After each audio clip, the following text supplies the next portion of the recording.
Hi everybody. So I didn't tape yesterday. It was a crazy world and I just didn't have it in me. But today I'm doing dinner. I haven't.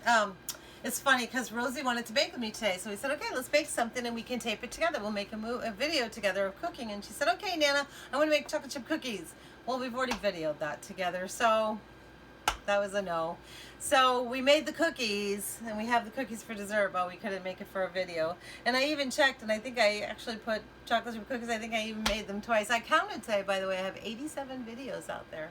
So, because we were trying to find out if we already did chocolate chip. So tonight is garlic buttered baked salmon. We're doing dinner, and it's kind of neat because it's a one-pan dinner. So I've already taken the time, because the only way to do this, it would have been too long if we didn't do it ahead of time. I took these are my little potatoes that are about this big or this big from the garden. I still have a part of a bowl full. This is what's left. But I took those potatoes, about a pound of them, and I just washed them, so I left the skins on them, and cut them up so they could be about the size of when if you bought fingerling ones. And I put the oven is at 400, and I put 1/2 tablespoon of garlic, 1/2 teaspoon of salt, and 1/4 teaspoon of pepper together. And I put it with oil, 2 tablespoons of oil, and I put all the potatoes in there, and I really coated them, and I put them on this baking sheet, and I baked them for 15 minutes, which is pretty much that spot you do when we're making the potato skins where you fork them, and there they are. They're looking good, like they're almost all ready. And this is what's so cool about this. This does end up being a one-pan dinner. And so now what you're going to do in the recipe, they would have put asparagus is going to be the one that will be on the plate, but we don't have asparagus. And I don't have any fresh broccoli, I only have frozen. So I've decided to forego that, and I'll just put a different, like I have a squash that's been in the freezer and that I unthawed already, so I'll have that on the side tonight. But the wonderful thing about this one pan is now you take your potatoes and you push them off to the side. Everything stays on 400. Your potatoes are going to get pushed around a little bit because they're going to stay. They're not all the way cooked, and they're already all seasoned to how they're supposed to be. So you take, this is 4 pounds. Now what they wanted you to do is to use 4 little 6-ouncers. Instead, I just got a really nice, I was inspired when I went to get my prescription the other day at the store. I was inspired because I didn't have my thing done, so I had to shop, and I got this and the fruit I got yesterday, which I haven't been to the grocery store live in a long time, so that was kind of fun. And so it's just barely under 4 pounds. So what we're gonna do is I've taken, like the recipe said over here, we now take, and I'll put the proportions up because it's kind of hard to tell you how it's broken down. I'll have to actually put this whole, maybe I'll just take a picture of the recipe because it's really hard to write all this out. Because you have all of the amounts that you have for the salt and the butter and everything. It's all the full amount, and you're breaking it down and using it in different pieces here. So the first thing I'm going to do is take my parsley, and in this instance it is 2 tablespoons of fresh parsley, and how much of the garlic? Let's see, 1/4 cup of melted butter, and no, excuse me, this is the one where it's it's a 1/2 tablespoon of minced garlic, 2 tablespoons of parsley, and that's what we start with, and we rub this all over the salmon. So this goes on at first. I'm just going to rub it right in, coat it, find a, use it all up here. So this is just the parsley and garlic. There's a lot of garlic. This starts out asking for 2.5 tablespoons of garlic, but you're using it at different intervals. Like here is some of it was, on the potatoes. You can see, if you look, you'll see the garlic on the potatoes down there that have already been cooked. So this whole meal has a lot of garlic in it. It's just used at different intervals. There's even the last part of the garlic is going to be put on something that I'll show you in a minute that we will be putting on top of it even after it's cooked. So just want to coat it up here. And then, that looks pretty, doesn't it? We're staying on 400, by the way, for everything. And then, oh, there's still a little bit of it here. My spatulas, love my spatulas, you know that. You don't lose anything. Like, the bowls are always wicked clean when I'm done. And which Tim always picks on me. He's like, you give the dog nothing to lick. Okay, so there everything is. And then there is 1/4 cup of lemon juice and 1/4 cup of melted butter, and I'm just supposed to pour this over. And at this point I would have also laid asparagus down beside. I would have pushed the potatoes off a little bit more, laid asparagus on the side of this length as well, because you would have covered the asparagus with this butter and lemon juice. Huh? Oh, you don't know. I'm sorry. Here we go. Sorry about that, love.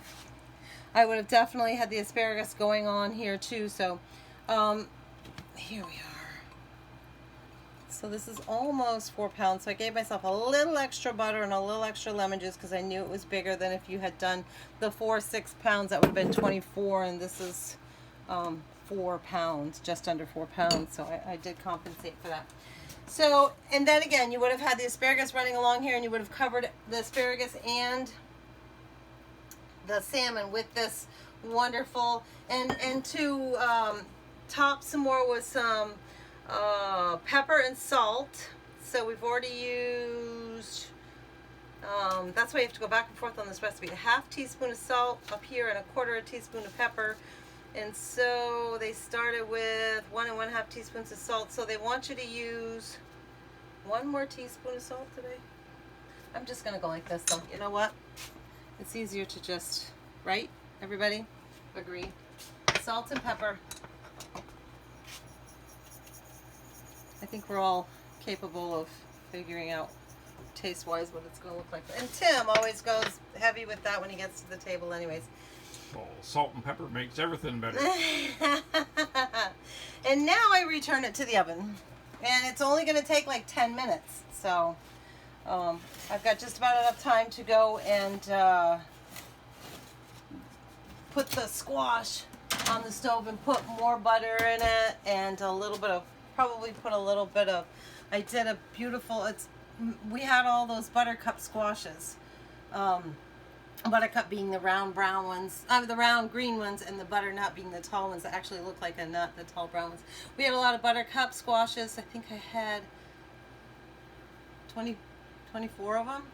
And I cut them all up and like you saw we were doing together, and I froze them by steaming them, and I froze them. So I've got a bowl of it in there, and I'm just going to put it in a pan here, add some butter, salt, and pepper, and probably a little bit of syrup because I love syrup in there. Anyway, so the only other thing that you do is this is going to stay in here for 10 more minutes. I'm going to put my timer on. And you know when salmon's done, it flakes. You know how it is. It flakes. You know what it looks like. But so return to the oven. Continue baking until the potatoes are golden brown and fork tender and the salmon is opaque throughout, which is about 10 minutes. You can broil it for the last 2 minutes if you want that little bit of charred edges to things so that it looks like you did some grilling outside. Meanwhile, the last thing we're going to do in a small bowl over here, we're going to use this bowl again, and I'm going to combine the remaining butter, which at this point is is another 1/4 cup. I'm gonna melt another 1/4 cup of that, and what's left of the garlic and the lemon juice. And it says a little bit of white wine too, if you like. And then you just use that like as a dip if you want, like you're at a restaurant, you have it on your side, and you can dip it in that. Tim's shaking his head no, and he thinks that what we put in there is going to be plenty, and I don't need, that's why I don't know how he felt about that, so I haven't actually melted the butter or anything. But it's telling you to do that. So if you want to be restaurant, perfect restaurant looking, like I would have filled up one of these right here. I love these. These are the Pioneer Women, so I've got all different ones. I would have, if I was trying to do that, I would fill this up with the stuff on the side, and you can dip your vegetables at will. Like this would have been asparagus. It would have been a good thing to dip in it because some of the stuff is going to be absorbed in what you've already put it in there in the 10 minutes. And so it's really pretty. It's called garlic butter baked salmon. Again, found it online. First time we're making it together. You know how I like to make things together for the first time. But this is like no prep. It's 10 minutes prep, 25 minutes cooking, and 35 minutes you have a meal. And the thing that took the most time was grabbing the salmon at the store, remembering to say, hey, I want some fresh salmon. Everything took no time at all. Cutting the potatoes and washing them was just a couple of minutes. So it's another one of those, you came home, like right now, Tim's really late coming home. and he doesn't usually come home this late. So for me, I was sitting here waiting for dinner, but if I waited too long, and it's now 7:30 almost, then it would be too late to do a good meal. I knew this meal was going to cook inside of a half an hour, and I'm now on the 10-minute part of it. So we'll be eating by quarter of. So when he came in at a little after 6 or whatever it was, I was already doing my thing, and so the meal was ready. So I'm trying to find you these nice quick meals. And stop making faces at me like that. I'm trying to find you these nice quick meals like this. So if you're up against a wall, but you still want to eat good, you still want to eat nutritious, and you still want to do it by hand. You don't want to open a box that just has powders and whatever in it. Another one of those good examples. So we'll let you know how good it is after we have it. So there you go. Garlic butter baked salmon. Another fun thing to do with salmon. And I'll keep looking for good salmon recipes because it's good for you. Thanks, everybody. Bye.